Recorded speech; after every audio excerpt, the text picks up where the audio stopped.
There's already a yellow alert for all areas of the island, with forecasters warning the weather will likely cause some disruption. That's it for now. More in an hour. News Talk Weather. Thanks to the AA.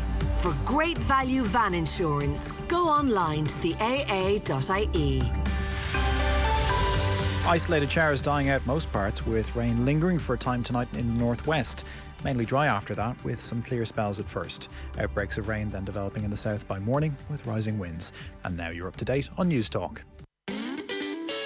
The Football Show on Off the Ball. With Paddy Power, as obnoxiously passionate about soccer as Frank Lampard after the final whistle. Gamble responsibly. See dunlewy.net. I'm prepared to do anything I can to do play it for my then. country again. Do it then. What about your start to the game? It wasn't bad, was it? Why should an honest answer be a mistake? How can a modern day manager not have a mobile phone? Why should he?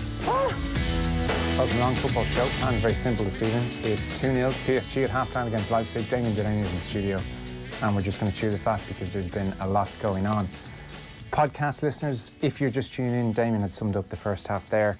PSG good, you're impressed with them. Neymar finding himself in pockets of space.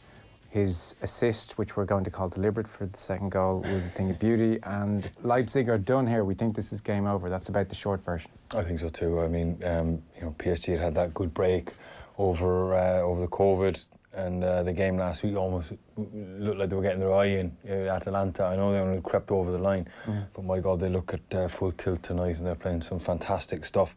But Leipzig haven't been horrific. They've just come up against a superior team with that little bit of quality. And you look at the strength and depth that are on PSG's bench, the players that they can bring on to kind of keep up this pressure or keep up the momentum. So I don't envisage them letting up anytime soon. Leipzig just made a couple of changes there at half-time, which I suppose was inevitable, being 2-0 down. And PSG, I won't say being in complete control, but in almost complete control. So Leipzig are going to try and do something today, which could be difficult because you're going to, if you take the game to them, they'll leave a lot of space to get in. It could run up a good score here. Mbappe is willing them to push up the field and take the game to PSG. He'll hang on the shoulder and cause all sorts of damage. He's on it, man. I know that the last week against Atalanta, people were thinking he might not have been fit. They were obviously just protecting him.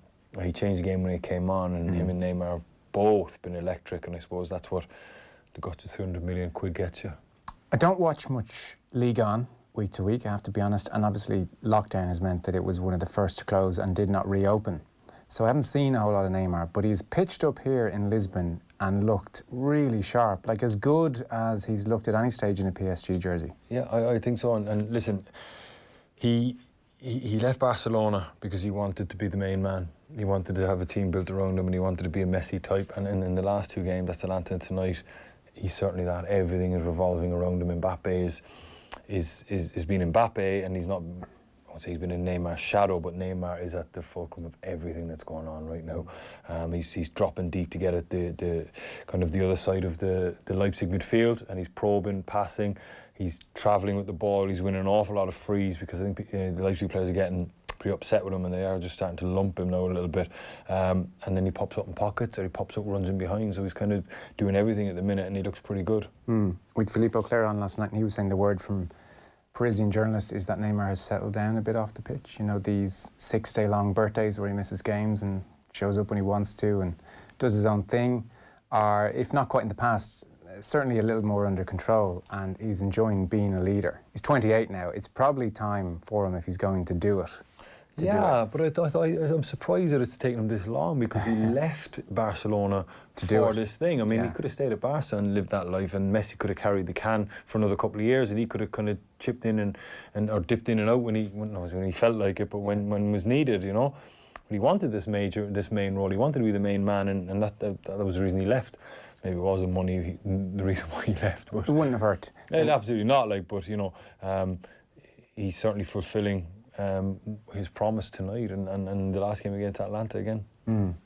So Bayern Munich most likely, we think, in the final based on all their form. So this PSG side against Bayern, you're making a really good point there just before the news we might pick up on, which is that Bayern will squeeze right up on PSG, and so these pockets that Neymar is getting in this evening basically won't be there, or if they're there, we're talking eye of a needle stuff. There's a lot of talk about this Bayern high line, and it is ridiculously high. I mean, not ridiculous. It's brilliant, but everyone's kind of saying, oh, they're going to get done and behind. They're going to get done and behind.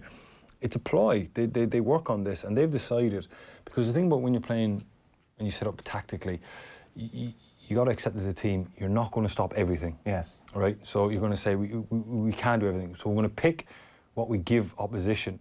And when they take what we give them, we're going to be ready for it. And we're going to put a plan in place. And usually it'll come down to numbers, percentages. What's the least likely to catch us or the least likely for us to concede goals? And they've decided, amazingly, the ball in behind is what you can have. So they don't want people getting in little pockets, so the midfield players drop deep, and then centre-backs get drawn out and you get a little bit ragged, you know what I mean? There is 6-7 yards. I mean, I thought 10 was a lot, but at times they are, you know, you see the other night in the game, the opposition had the ball in their own half on the centre circle, and Bayern's back four were on the opposite side of the centre circle. That means there's 22 players in about 25 yards, you know, and everyone's saying, oh, the ball in behind. It's not as easy what you see, because the reason why they're giving up that is because, first and foremost, Manuel Neuer is 5-6 yards outside his D, which means the spacing played into now is drastically reduced. Okay, it's only about 25 yards. They're giving the risk that Alaba, Alphonso Davies, maybe not Boateng, but Kimmich are all quick enough that if a ball does get played in behind, they're quick enough to get back. So even if the opposition player gets on the ball, the right side of Neuer, they're not going to go through one-on-one, right?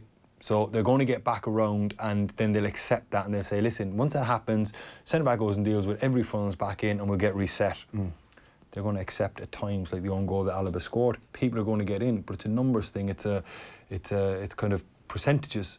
And they've decided that we're much better off with nobody finding pockets of space, so we're going to squeeze right up the pitch, and that'll give our front players the best opportunity to go on the high press and be effective, because there's nothing worse as a team if your 6 players go on a full press, they're effective, and they force the opposition to go long, and your centre-backs are in their own half.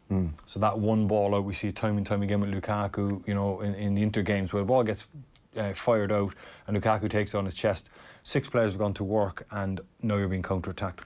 So if your back four squeeze right in, you know, best case scenario, it's going to be a jump ball for a header, pretty much. You know the Man City game, the first goal where Garcia, if he doesn't quite step up when the ball's over the top, he is flat-footed. Now, well, you got to start with the ball. The ball was under no pressure. The ball played over the top, so that's an aspect too. I suspect Bayern are putting you say it's a full-back or whoever's trying to clip one over. He's under pressure, so that's an aspect of it. So the ball mightn't be as good. But so what do the Bayern back four do when, say, at some stages in a game, which is inevitable, 2, 3, 4 times, there's not as much pressure on the ball as they might like? Do they turn for home? No, they still hold the line. But if you watch the body position, they're just on an angle where they're ready to go that way. Okay. They know they're going to get run that way, but they don't drop. They don't go first. But they're not square on. When there's good pressure on the ball, and they know that they can't be turned because the press is effective, so the guy's under so much pressure that they know he can't get his head up and clip a ball. So they know 9 times out of 10 that ball is going to be almost coming in waist height or head height, and it's going to come in around the halfway line. So they're on the front foot like this. Yeah. If there's no pressure on the ball, it's amazing to see, and I've been there. It's terrifying. Well, it would be for me. I mean, you'd be back beside Neuer. Oh my goodness! Damien, come back. And I'd be bringing all my midfield players back with me. Yeah. That's enough of that. Carry on now, you know. Yeah. But they hold it. But if you watch the body shape, they'll just turn a little bit so they're ready. And you can only do that when you have Alphonso Davies pace, Alaba pace, and I think Boateng gets away with it to an extent because, you know, he reads it pretty well. Okay. But the other 3 are so quick. And have they come up against somebody with the pace of an Mbappe? Can't be too often. See, the pace isn't. Everyone's saying that. Oh, he has to get someone with pace. It's not. The ball has to be brilliant, and the timing of the run has to be brilliant. And more often than not, when you're squeezed and condensed right up the pitch, it's difficult because you're going to be in a standing. Mbappe's going to be in a standing position, and he's going to be like, oh, play it, but the defenders are only right there. So it's not going to be kind of a, the back four coming up and he's going that way. It's almost from a standing. And if you look at the area that Neuer's patrolling, anything that goes over the 2 centre-backs, Neuer's going to get. So the only ball you really get is down the sides. and they trust the pace of the other players to get back. Yeah, I take your point. I mean, I think there's an avenue there. If I was in the PSG dressing room, I'd be saying, I hear what Damien has said, and yet I do back us to work, 5 yards of space for one of our many players to clip a good ball over the top.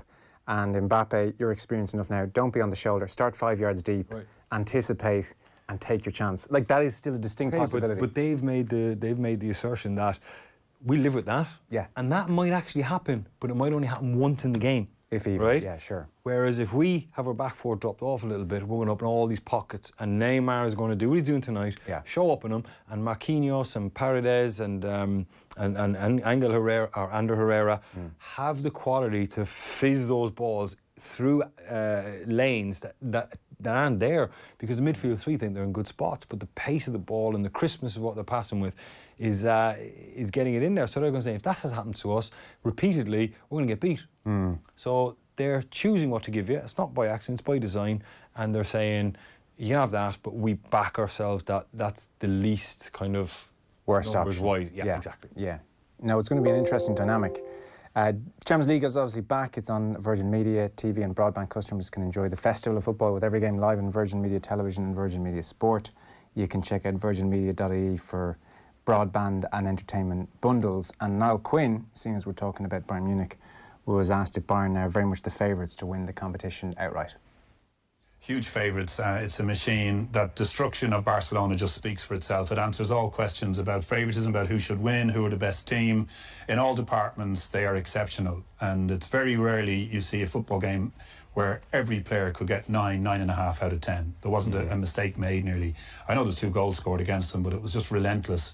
And it's like, that German efficiency in spades. It was just an incredible performance. I keep looking back on it and going, how did it happen? And obviously we've seen the fallout from it. The manager is gone. Talk about Barcelona rebuilding now, the whole sort of club in disarray. And I think the commentary there that we heard, Bayern Munich killed Barcelona. I think that was the last thing we heard before we came on air. Ronald Koeman apparently on his way in there. Yeah, it could be interesting. He has DNA at the club, and he's been successful as a player, had his time as manager, of course, got things really right with the Dutch national team, with Holland, and I think he's in stock, in good fettle at the moment to take on something like that. But the big question is gaping there, is it with or without Messi? So huge favourites Bayern Munich, says Niall Quinn. I think that's everybody's feeling at the moment. Yeah, but I wouldn't put it beyond PSG to looking at them tonight, and kind of in stages in the Atlanta game, they seem to be getting up to speed, and they have the type of players in their changing room that won't be kind of cowed by Bayern. We're ignoring Leon. That's true. Do we feel Leon have a chance? Beyond the fact that everyone has a chance in a 2-horse race, but I mean, I haven't heard anybody even remotely suggest they can beat Bayern.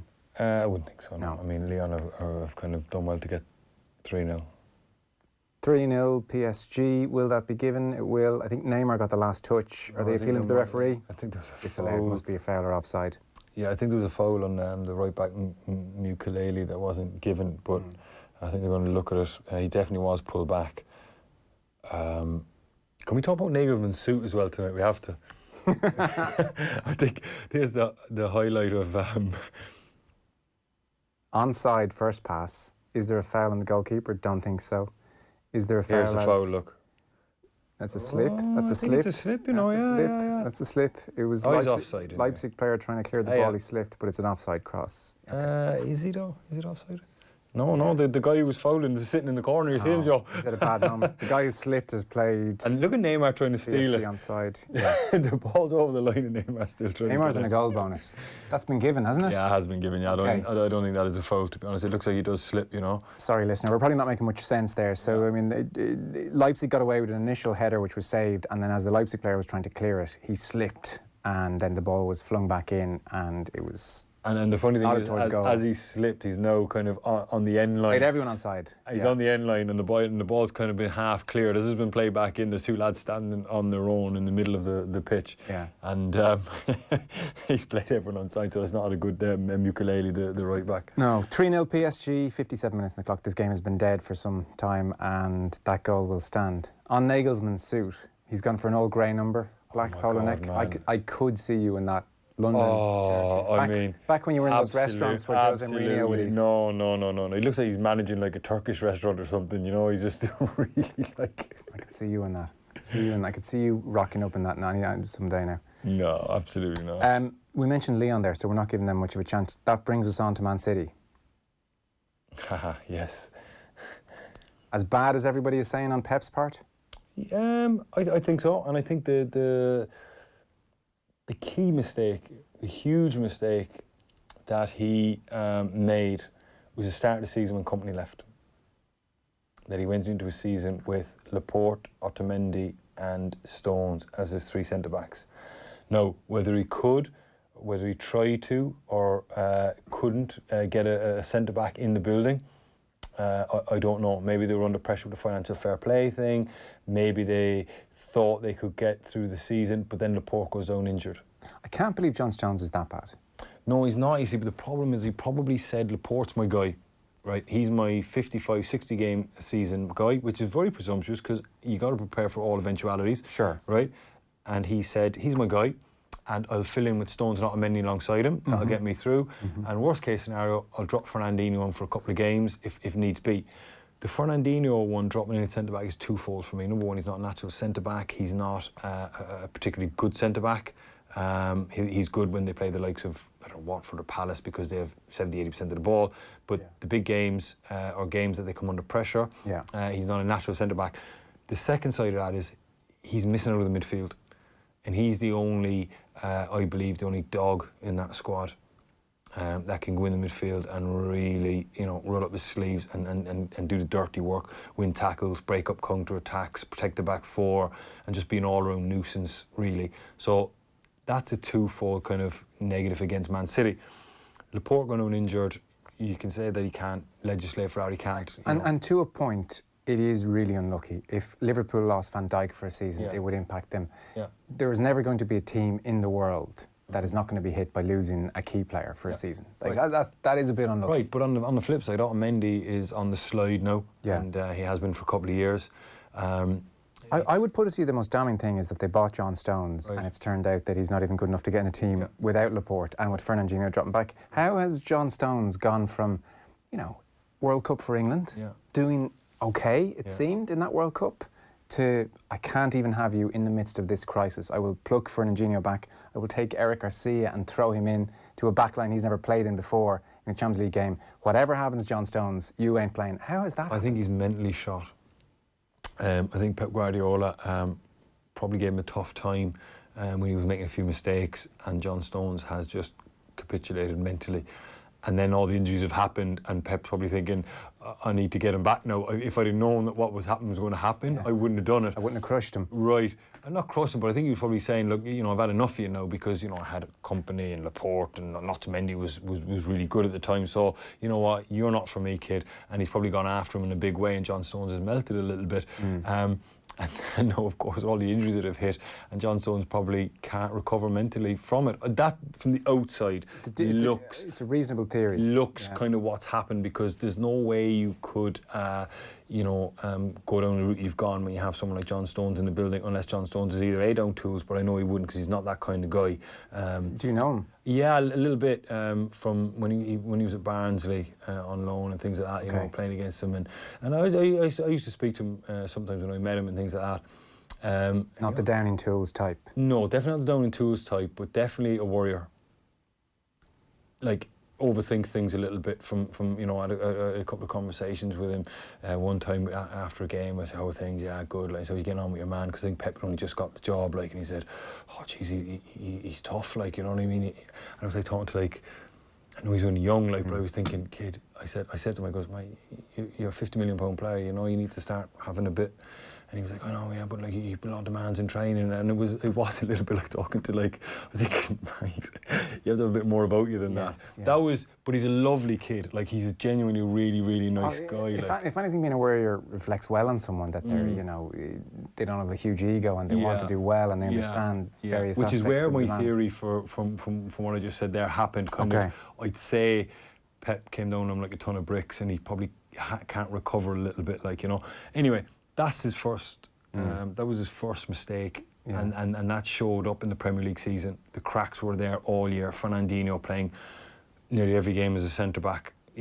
I mean, he's just not a centre-back, right? So I read the list of teams that turned him over, like Norwich and Watford. I mean, the list is insane. Yeah. And for people... Wolves did, Arsenal did, Liverpool did, fair enough, Spurs did. Yeah, and for people to kind of separate that and go, that's fine, they're focusing on the Champions League, you can't paper over those cracks. No. They're there. And if anything, those cracks will be widened or shown up more the further up the ladder you went. And if a team like Lyon, I'm no disrespect to Lyon, they're a very good side, but they're seventh in Ligue 1. They were beaten 9 times in 26 games this season in the league. Exactly, and they're not, even in Leipzig, they're a pretty good side. You can tell, that they play to a good level reasonably often. Yeah. And I just think that it was flawed. Everyone thinking this is their year, this is Man City's, they're going to win it, they're going to win even it. post-lockdown, their form was very shaky, and people said, well, maybe they're just actually building towards Champions League knockout stages. You can't go,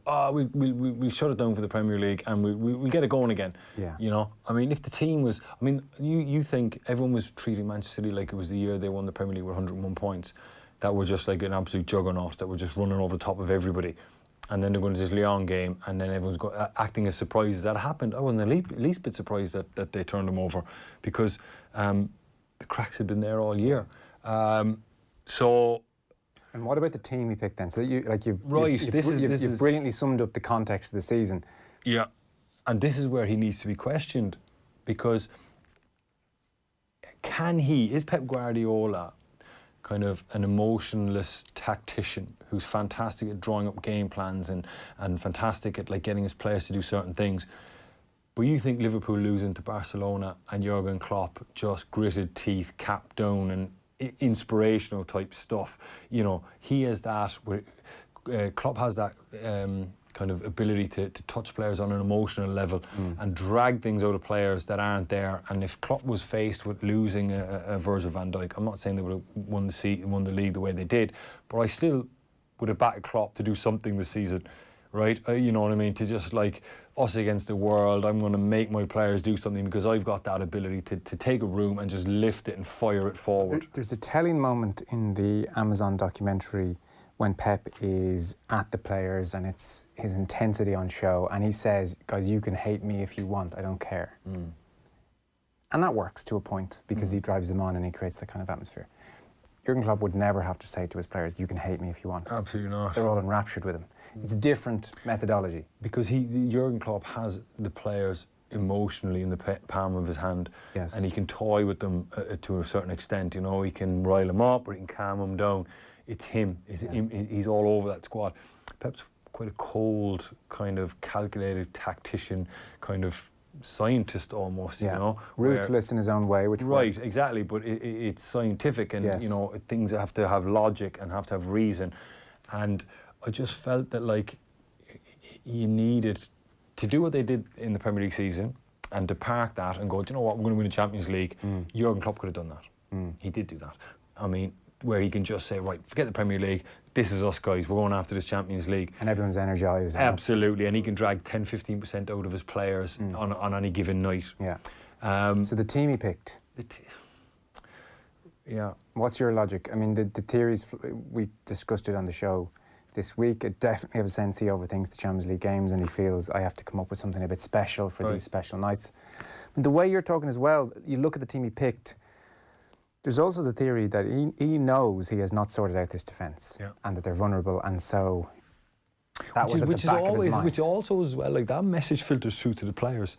If you're picking teams and everyone knows, you're only doing this because we can't keep a clean sheet or we'll rope you at the back, and that's almost confirming the players' worst fears, right? And I think I was always a firm kind of, I say firm believer, but when I was playing on the pitch, and let's say whatever state the game was, you're winning 2-0 or you're losing 2-0, I always read an awful lot into the substitutions my manager was making, because it was almost like an unworded message of we're shutting up shop or we're going for this, right? And it's the same with team selection.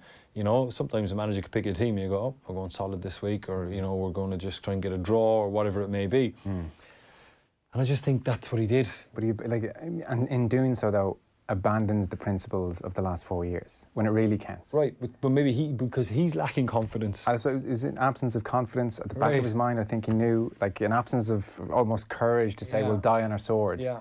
He wobbled in his... And Klopp wouldn't do that. Klopp would go, do you know what, there are weaknesses, I'm going to park them and I'm just going to walk right over the top of it and no one's going to see it. Or during the summer he'll buy Virgil van Dijk. And that will sort out the weakness. Well, and that's, that brings us back to the original point. John Stones, by the way, needs to leave Man City and what you're saying really adds up. Like, that's the only actual sensible version of what's happened that I've heard, because I didn't know that about Stones, that he might have been that way inclined, and that you can see how that personality making mistakes with Pep is not a good mixture. Yeah. That's not going to resolve itself. I wouldn't think he'll need to move on. And I think the stuffing's been knocked out of him now. Which is sad. Was he in that bad a place? Okay, I know he had mistakes in him and maybe defensively his instincts weren't great, but there was also the makings of a real player there, no? Or defensively, did he just have too many foibles? Kind of his gift was his curse almost. You know, he was so talented and he looked for his solutions all the time. And if you're playing reasonably high-risk stuff, you're going to get caught pretty regularly. And unfortunately, with John Stones being English, being a centre-back... It's a big deal. It's always going to be highlighted. Yeah. But was he good when City didn't have the ball, just the basics of defending? Yeah, he was. Was he? He was a good defender, but you could tell he lacked that toughness of a defender, you know, of knowing, you know, I remember a few times when we played, Wilfred Zaha would shred him, and you could see he was so nervous, he would back off, he didn't know how to handle him kind of way, whereas someone like Company would just go whack. Yeah. There you go, mate. And you're going in the front row of the stand and you're going to go over the other side now, whereas Stones was always very hesitant. And that's a personality thing. I think he needs to probably leave Manchester City. I think you're right in saying that. Continental football might suit him more, you know, where less focus on him as well. Like you think back to Everton, remember he gestured to the crowd to calm down when he was doing about 6 Cruyff turns in his own box and it was this big story. Yeah. You wouldn't get that if he is that personality type. Absolutely on not. the continent. But all the teams are geared up that way, and that stuff is embraced on the continent. Whereas I think the English definitely have a mentality of centre backs need to be centre backs. Get rid. And they haven't quite come over to this. Like you know, you look at some of the centre backs, or most of the centre backs playing in the continent. They're not very big, strong, tough guys. Like they're just technically very, very good. What level would he pitch in at in the Premier League if he was on the market now for if City were cutting their losses at 30 million? I'd say he would fall into the Everton. He's back at that level again. Spurs, Arsenal at the very most. I think Arsenal, Spurs would be good landing spots for him. Yeah. It's funny you said Everton again, right where he came from. But then you're kind of thinking, would they want him? Would he be an Arteta type player? Possibly. But do Arsenal need a centre-back that's like that? Yeah. They have a whole squad full of What them Arsenal people. need now is a ball-playing centre-half. yeah. Who has maybe some defensive issues. Right, with that type of level. But Spurs, well, I think if he went on the continent, he could play Champions League level football if he went away to even to Germany or, you know, Italy or Spain. Yeah. You know, he is a fantastic football player, but he needs a manager who'll nurture him and guide him and hopefully eradicate those little mistakes that he has. It sounds like in the right hands, though, he could flourish again. Absolutely. I'm not surprised under Gareth Southgate he seemed to do okay for a while. Yeah, Gareth Southgate is exactly the type of manager he needs. Come on, John, how are you? Sit down and have a cup of tea with him in the morning, you know. Whereas Pep, I'd say, you know, if training's not going well, someone's getting opened up, like. So that's Man City, and this is year 4 Pep, and they have to go again next year. I mean, you could see it in De Bruyne's face. Did you see his interview afterwards? His body language said a lot. Like, ugh. The same old, same stage, same old Man City type, Kind of. Yeah. And the thought of having to start it on a whole season again, go through all the group stages again, just to get back at this and put it right. You could see how that felt like a very long road ahead of them again. It's interesting with the squad as well, even though they spent all this money. I won't go as far as say Man City need a clear out. They kind of do, though. You know, I mean, you can see there's a couple of, I won't say deadwood's too strong a word, right? But there's a little bit there that's holding them back, and they could just do with a fresh injection. Whether they can offload players and sign, you know, under the radar players and grow them into better things, because obviously financially they need to keep their heads down for the next few years. They've done nothing wrong financially, they're in the clear. Yeah, I know, but they still need to keep their heads down, you know. It's like the guy that beat something on a technicality. Wouldn't go buying Messi in the morning. Yeah, right. So they need a couple under the radar ones, which they've done with that winger from Valencia, Varane, is that his name? Yeah. Yeah. So I mean, he was 30 million, I think, you know, and then Ake was 44. Right. I mean, they're under the radar ones. What was right? Mahrez? Was Mahrez 50? Mahrez is 50. Yeah. Okay. They maybe need one of those as a centre back. You know, I'm looking at this guy tonight playing for Leipzig, up Mancano. Brilliant. Would do the job. I think he is, but you know, I know everyone's saying Koulibaly, but Koulibaly's going to cost 100 million. That's just not probably where they're at right now. Yeah. You know, who's the approaching deadwood then in that team? That would be Otamendi, okay. Stones. Fernandinho's 35, 36. I think the biggest culprit in that Manchester City team, right? And I can't stand him, Gundogan. Really? I'm not sure what he like. Does. He's okay. Right? And he's not a bad squad player, right? But he seems to be playing regularly. He's a good player, don't get me wrong, but like... I wouldn't say he gets over the ground brilliantly either. Exactly. And he's one that I would probably say, could we get him out? You know, obviously David Silva moving on is great. Yeah. Because there's one out the door now. There's 3 straight away where you would think, I mean, João Cancelo, he's on loan or something, is he? I'm not too sure. I presume they can hold on to him if they want to. You're not that convinced they need to? Not convinced with him either. But I mean, if Mendy came back and was, you know, they got to take one more punt on Mendy being the Mendy of Monaco. Mendy looks he's enjoying life too much. I think they know that they're never going to get him back. He's always going to be injured because he's enjoying himself right now. And he's one that Pep would probably secretly hate. Strange decision to go from Monaco to Manchester to start enjoying life. I mean, I would have stayed in Monaco. Yeah. Let's go to rainy Manchester. But I'd say he enjoyed his life in Monaco too, but he obviously has a different level of income now, so he's enjoying his life an awful lot more than what he is now. They're kind of waiting for Gabriel Jesus to click into gear. Is that going to happen? Again, I don't know. Like, do you cut your losses with him? He's someone you could recoup some money for. Quite a few losses they have to cut then. Exactly, and that's going to cost money to move a lot of that on. So you wouldn't be that optimistic we're going to see the 102-point Manchester City of 2 years ago? I'm really optimistic about Rodri. And I see a lot of similarities with like Fabinho when he first came in. You know, that first year you have in this league, just finding your feet, learning the league, learning the role required. I've seen glimpses with him where I think he could be a pretty good player. Okay. He hasn't been, but I've seen that why Pep bought him. Okay. He's a big 6'4", strong guy, not overly mobile, but he can shift.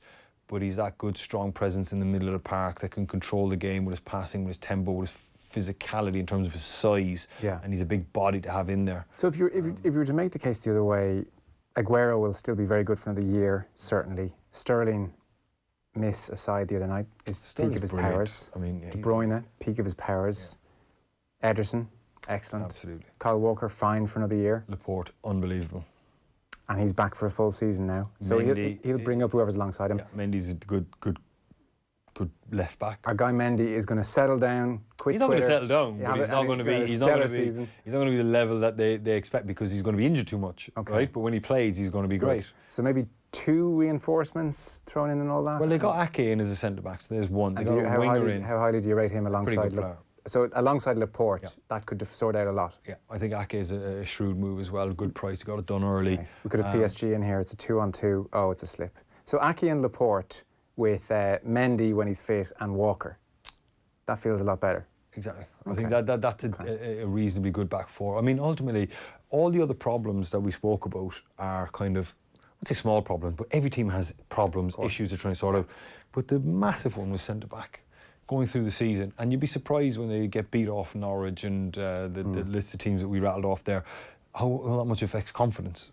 Yeah, right? And the players in front of that back four are looking over their shoulder and they know. Yeah. So I think if Rodri comes on next year to be the player that I think he could potentially be, when I look at what happened with Fabinho in his first year and everyone hated him and wanted him out and wasn't good enough to now being a fantastic player for Liverpool, I think Rodri has the same capability to do that as well. Okay. So is it Fernan Torres you were talking about, the Valencia player? Ferran, yeah. £20 million they bought him for. Yeah. So by the way, this is the first time Pep will have done a 5th season at a club. Never done 5 before. I think he has to for 2 reasons. One, like, it's one thing being successful and moving on, but he's had everything he's wanted, everything that is, every whim he's had catered for at Man City. He can't leave now because technically he had everything he wants. It's kind of on him. And on top of that, Where'd he go? I was just going to say, he's done the German thing, he's done the Spanish thing. Right. Where next for him? Italy? PSG. That'd be the... Oh, Italy, I guess. Yeah. Italy, He'd go to Juve. Go to Juve. Would he though? Pirlo will be sacked by Christmas. Do you know, like, he'd go to Juve. If he was going to go somewhere else, he'd go to Italy and try and win a Champions League with Juve. That would sort of make sense. Probably. That would be the only landing spot for him, but that's not there right now because Pirlo's just got the job. So, I mean... We'll give that a week or two. So one more season at City and then potentially... I think so. Juve, or, well, who knows? Maybe Barcelona come calling and he thinks, I'll go back. We're going to take a short ad break. We had a bunch of other things to talk to you about. So it's 3-0 PSG against Leipzig. We're back in 1 sec.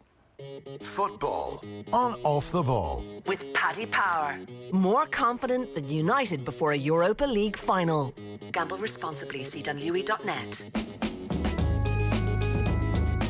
News Talk Breakfast. I will not stay locked up again. I just can't do it. I don't think we have that type of time left in our lives. I am very, very angry because I feel that the old people are being targeted again. On the other hand, I don't want to get the illness, obviously. I am very scared. I'm very scared of getting the illness. I'm also very scared of being locked up in a house like for the rest of my life, which I don't know how long that will be. Yes, I am. News Talk Breakfast. In association with Air. Weekday mornings at 7 on News Talk. The famous Holland & Barrett 1 cent sale is back. With buy one, get one for just 1 cent on hundreds of everyday favourites. And you can even mix and match. Shop the 1 cent sale now in store and at hollandandbarrett.ie. Ends 25th of the 8th, 2020. Selected items, cheapest item 1 cent, subject to availability. I work for a living. I work all my days. Who could have predicted this extraordinary phase? Time stood still, the clock kept ticking. Business is beating, trade still kicking. I'll stay strong, keep my head above water. For me, my customers and my daughter. Adapt to new ways, work where I please, get paid on time, manage cash flow with ease. With experts beside me, let's press play. New tomorrows start today. New Sage Accounting. Try it free for 3 months at sage.ie. Charges apply after 3rd month unless cancelled. The penalty for using a mobile phone while driving is an automatic 3 points on your licence and a €60 fine. Mobile distraction can impair your judgment and reaction time as much as driving under the influence. That's why there's no legal limit for mobile phone use. No ifs, no buts, no excuses. One text, one call, one look could be the cause of a fatal collision. It won't kill you to put it away. From the Road Safety Authority and on Garda Síochána.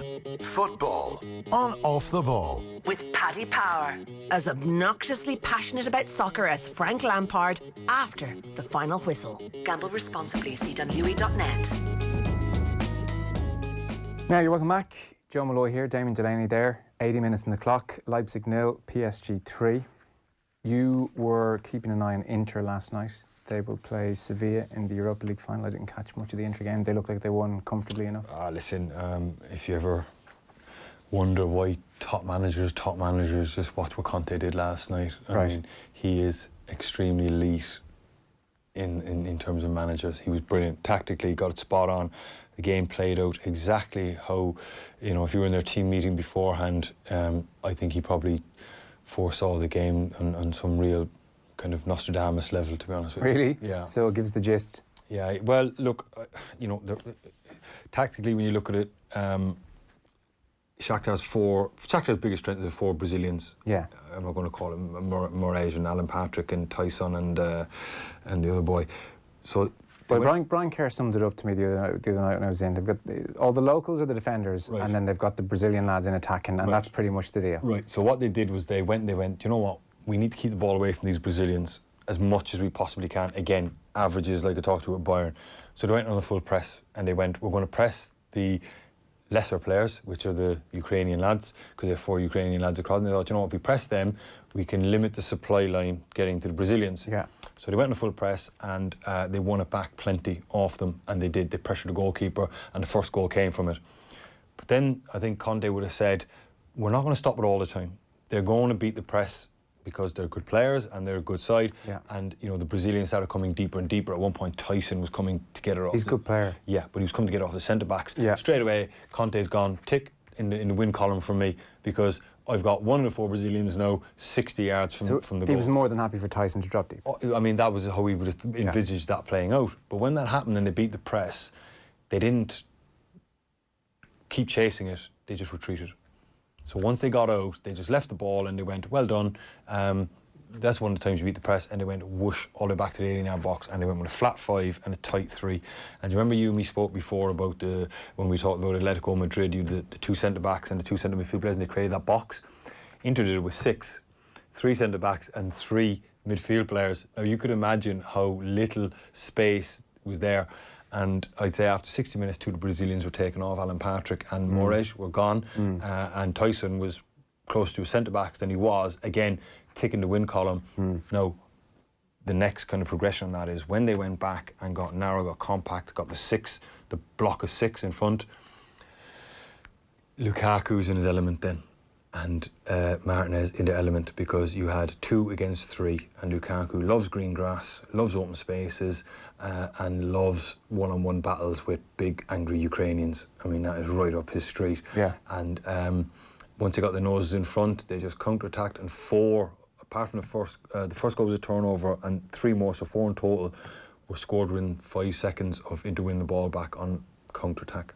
So Conte, just absolutely fantastic game plan. I'm not saying people don't rate Conte, far from it. He's probably a bit underrated then. Like, if you know what it is? If you ask people to name the managers very much in vogue, it's Pep, it's Klopp, maybe it's Nagelsmann to a degree. Because he's not aesthetically pleasing. Yes. He doesn't care how we win the game, we're winning the game. It's cliched Italian. He is not interested in whether you're happy sitting home watching the game or not. I'm winning a trophy in the final. So he's more hanging out with Simeone and probably underrated as a result. Yeah, but I think he has a toughness to him. He is rough and he's combative, argumentative type of guy, and his team are that. And look, there's a million ways to skin a cat. Sure. He has his own way of doing it. You know, you think back to the league he won at Chelsea playing 3-4-3. They were awesome that year. Absolutely, yeah, they like were. Juggernaut, and he didn't care whether everyone was kind of looking at Chelsea going, how is 3-4-3 winning the Premier League? That system died out in the 80s. I remember so many pieces, you know, 3 at the back is back, Conte 3, and but other teams started copycatting. 3-4-3, not even 3-5-2. It was so weird, and no one could figure out how it was working. Yeah. You know, but the one key tactical kind of point from is. So, and sorry to interrupt. So he's not wedded to one particular system, Conte. No, I think he is, but he's flexible within that. Okay. Right. So will he always have 3 centre backs? Always. Okay. Right. And it might be not 3 centre backs. It's 5 at the back, because if it's 3-4-3 or 3-5-2, it instantly becomes 5 at the back when they lose the ball. Yeah, sure. And and it drops off. So he basically says, "You're not getting in amongst us. We're and to be fair, Dan, I mean, 3, but in his case, when you don't have the ball, 5 at the back will probably never go out of fashion. It will never be easy to play against. Never. But the problem is counter-attacking, getting out of it. So when you win the ball back and you're 5 at the back, what invariably happens is it becomes an onslaught and you can't get out. What's his answer to that? Martinez. So when they clear the ball, they got a guy whose ball retention rate is sky high. Okay. It sticks. And when they're really in trouble, over the top for Romelu. Okay. Run after that, and he will make, like, because he had the same at Chelsea with Costa, right? So when it was actually 5-4-1 it became, that 3-4-3, right? Because the wide players dropped back, and Kante was as good as 3 midfield players. That's probably why they got away with it. But Hazard was his Martinez, and Lukaku is his Costa. So, I mean, he shelled up the Costa again.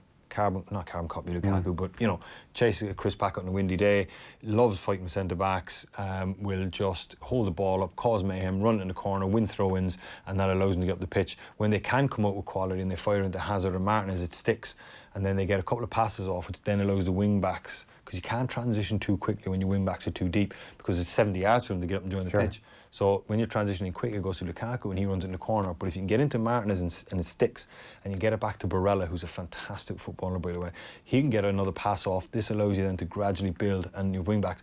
And another thing I noticed with him, or I read somewhere, he never, I won't say never, but rarely finishes the game with the 2 wing backs at the start of the game. They're wrecked. Because they're wrecked. Their workload is insane of what he does. So he has, I mean, both of them got taken off last night, but I think in like 90% of the games he's changed both wing backs. So how's Lukaku looking? Brilliant. Looks fit, looks strong, looks confident. But But he's playing in a system that suits him, yeah. You know, and that's why Conte was desperate for him, because he knows what kind of player he was, what he was. Because Conte, by the way, didn't stumble into this. He would have went to the Inter board and said, this is how I want to play. Yes. And I need a counter-attack. I need Diego Costa. Get me Lukaku, because he's my guy. And they went and got him. So, you know, this wouldn't work with anyone else. You know, if you had let's say, let me pick a strike from the Premier League, an Aguero, this wouldn't work. Because when the 5 is transitioning and the ball needs to be cleared, it's coming straight back, because Aguero's not getting hold of it or chasing balls in the corner the same way Lukaku is. So the 5 never gets out. So that's why people always said that 3 or at the back or 5 at the back kind of went out of fashion. What about United against Sevilla? Can I just put it to you? Go on then. Sometimes I was waiting for this. Like, I was just go on. It's as simple as they didn't take their chances and they defended badly once or twice, and that doesn't really go too much against Solskjaer, who's had a very decent end to the season. I take your point. Yeah. And you're dead right. They should have took one of their chances. Grant. We'll leave it at that then. But we'll move on. We have an advert. But quickly, so I'll just say it's not quickly. You can give it to him both barrels. Okay, I'm not going to give it to him. Okay, it's all right. You hate him because he replaced your beloved Jose. I understand. Yeah, I understand. He when I look at, like, say, Inter last night, or Leipzig tonight, or Paris tonight, you see patterns emerging in the game. I love that you call them Paris. That's very quaint of you. I could have said Paris. PSG as well. Paris. Yeah, I like that. Yeah, it's nice. It's like, you know, that's like what I called it the UEFA Cup last week. Yeah. No, they are. They're Paris. They're Paris. That's kind of cool. You can see patterns, right? You see what they're trying to do. It might not necessarily always come off, but you can see what they're trying to do with Conte last night, with Paris and Leipzig. Any top team, you'll see it. You know what their tendencies are, what the manager has said. This is your first look. This is your second look. This is your third look. And I never want you to play this ball. Man United, I never really see anything of note. Still. It's very off the cuffy. Like, it's very kind of, you know, head on up there and enjoy yourselves. And some days that's great and it comes together brilliantly, like the game the other night against Sevilla, but they didn't score. Other games is Copenhagen, when they get bogged down, they look lethargic. But I would say they have generally, especially post-lockdown and increasingly pre-lockdown, once Fernandes signed, they have generally, in pretty much every game I've watched, which is all of them, created chances. And that was not the case for, go back how far you want to go, right back to Moyes, Van Gaal, Mourinho. So I do accept what you're saying. Maybe you're not seeing a definite pattern the way you would with other really top teams. However, they have been creating chances. Like, they should have, Copenhagen, they've created chances as well. They created chances against Sevilla. So it is working. Off the cuffy is working. But when you're off the cuff, some days you'll create lots of chances and take them. Some days you create chances and not take them, and some days it won't be. But even if a team playing with a pattern doesn't take their chances, they're not going to win the game. But they'll keep doing the same thing every week. Yeah, but I know. But if that's not working, your patterns are useless. Off you go. But if you're creating a chance, whether it's off the cuffy or pattern. You're coining that phrase. Yeah, it's the new gegenpressing. Whether it's off the cuffy, or whether it's a pattern. Saying that back to me makes me realise how stupid it is. Or whether it's a pattern. The net result is a chance has been created. So if the striker misses the chance, it doesn't actually matter. Once the chance is being created, then it doesn't matter. Okay. Like, whether it's missed has nothing to do with how it's been created. That's a separate point. Okay, I get you. But and they're creating chances. Okay, in the last game they did. The game before that against Copenhagen, they've been creating chances in every game post-lockdown. They get beat. Fernandes. Okay, but when it's off the cuff, okay, here's all I'll sum this up. Off the cuffy. Off the cuff. When it's off the cuff, right? You tend to concede goals because defending will usually be off the cuff as well. Okay. So if you're allowed the freedom to go and attack and enjoy yourself, and you've got good attacking players, more often than not, at the back it's the same as well, where it's just like, you know, why didn't you stop the cross? Why didn't you do this? And you get mixed up. So they ship a lot of goals as well. They're not as kind of solid attacking wise or defensively as I would like them to be. Because when you're attacking and you're attacking a structure, behind that there'll be a structure to not concede goals. Fair enough. And I don't think United have that. They don't look a particularly massively organised team to me. I'm not saying they're massively disorganised, but they've got very good players now with Fernandes, and I will concede that they are much further along than I thought they would be. But I still don't believe that Manchester United are anywhere near making up the 33 points they were short this year. No, tell me if you disagree. How I see it next year, and I'm a bit more enthusiastic about City actually, based on just the discussion we had in their back four or whatever about the other stuff. So is Liverpool still first? City second, probably similar-ish distance. Manchester United a more comfortable third. as in it won't go down to the last day of the season. Absolutely. But they could still be 15 points behind second. Right. And then probably Chelsea fourth. Is that what we're looking at? I think you're spot on with that. Okay. And when was that ever good enough for Manchester United? Oh, since about 2013. Since about 2015. But heads have rolled because of what you've just said there. But I can't understand this mind. But you have to allow the difference between building from the base Moyes was building from, or Van Gaal, and the base that Solskjaer is building from. But you can say that Moyes was handed a team. I know they won the league, but it was on its last legs. Sure, but they won the league. Solskjaer took over a team in a mess.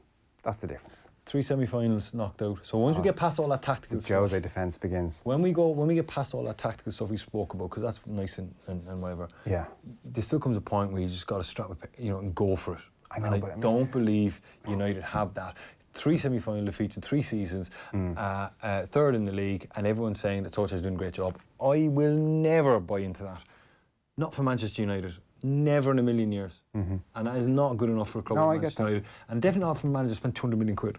I would separate the Manchester United thing and just look at the reality of what Solskjaer took over. But why are we separating it? Every other manager got held to that standard. You have to look at what he took over. But every other manager got held to that standard. I know, but if Solskjaer took over this current Liverpool team and I was to say, oh, well, he'll finish third next year, then yes, that's a sackable offence. But when he's taken over the Manchester United team he took over... Spent £200 million.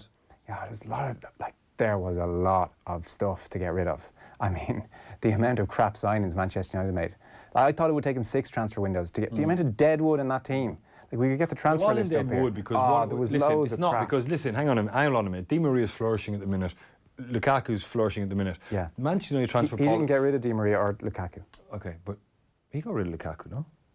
I have to double check. But I'm just saying that Manchester United transfer policy over the last 2 years was pretty much, he's a good player, we'll take him. Oh, he's a good player. Totally. Not like what I said with Conte. But would you admit now Solskjaer's getting a grip on that? As in, he's getting rid of the average players, he's making signings like Fernandes. Like, he's starting to turn it around. You've had one good signing, Fernandes, but he also signed Harry Maguire.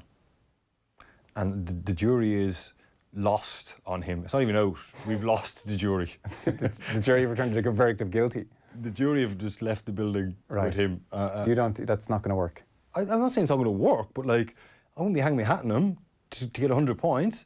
I'm not hanging my hat on him to compete at this level against these types of players. He did get rid of Lukaku, by the way, not Di Maria. He's brought through Greenwood, given him his chance. I would say he's improved Martial.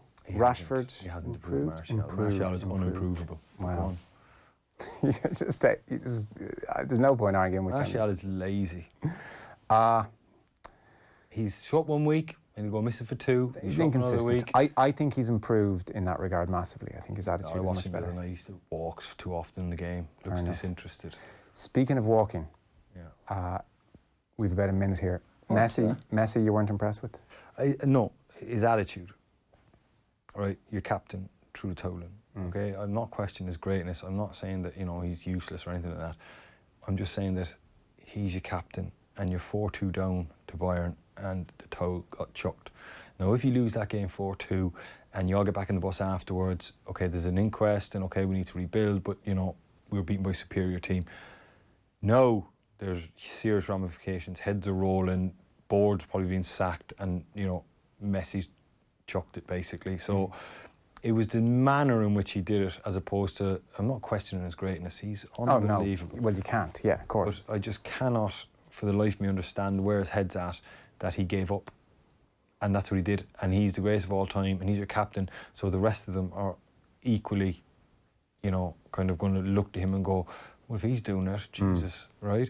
And that's what I didn't like with him.